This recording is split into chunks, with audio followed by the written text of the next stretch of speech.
aldiz bombardaketatuak izan ginen. Lehenengo bombardaketa, heriotza. 1937, martxoak 31, goizeko 8:30. 6 kanpai hotz geldo. Alarma. Hegazkin bombaketariek eguzkia bizkarrez eta herio aurrez Durango dute sabelpean. Kanpai hotz bizkorra, harineketa, lerketa, triskantza, deiadarra. Ama, nun zauz ama? 336, 37, 38. Etxekoa galdu duenarentzako bat asko da. Isilik dagoen kanpainaren durundiak luze irauten du. Bigarren bombardaketa. Gezurra.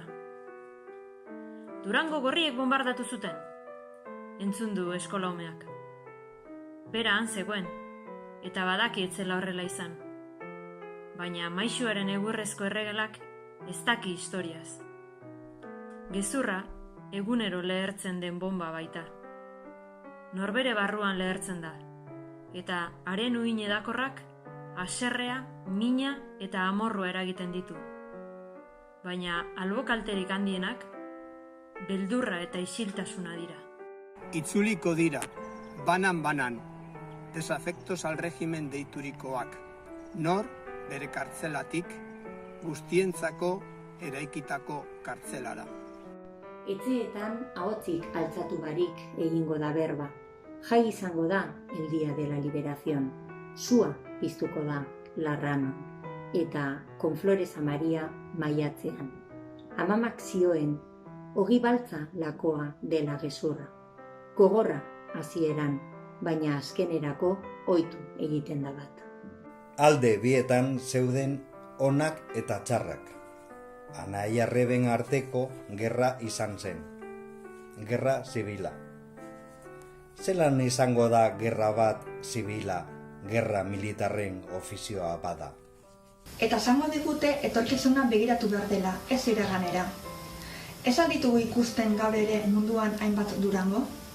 Zerengandik iesi iristen dira Europako ateetara 100 lagun, ez bada gure uriaren gainean jauzi ziren bomben antzekoengandik iesi? Galdetu diegu, entzun diegu. Historiak ez zigun Picasso bat utzi munduaren aurrean oihu egiteko. Berandu hasi ginen gure zaharrei galdezka. Ez genuen euren isiltasuna entzuten jakin. Mingaini gabeko kanpaiotzaren durundi hura. Lehenengo 2 bombardaketak galdu enituen. Heriotzarena eta gezurrarena. Ez dezagun hirugarrena pasatzen utzi. Gogoratu dezagun eza hasteko. Hil zituztena gogoratzea, bizigarenon ardura delako. Eurei zor diegu. Eta geure buruei. Geure herriari ere zor diogu. Gaur eta hemen, atzo eta bihar da.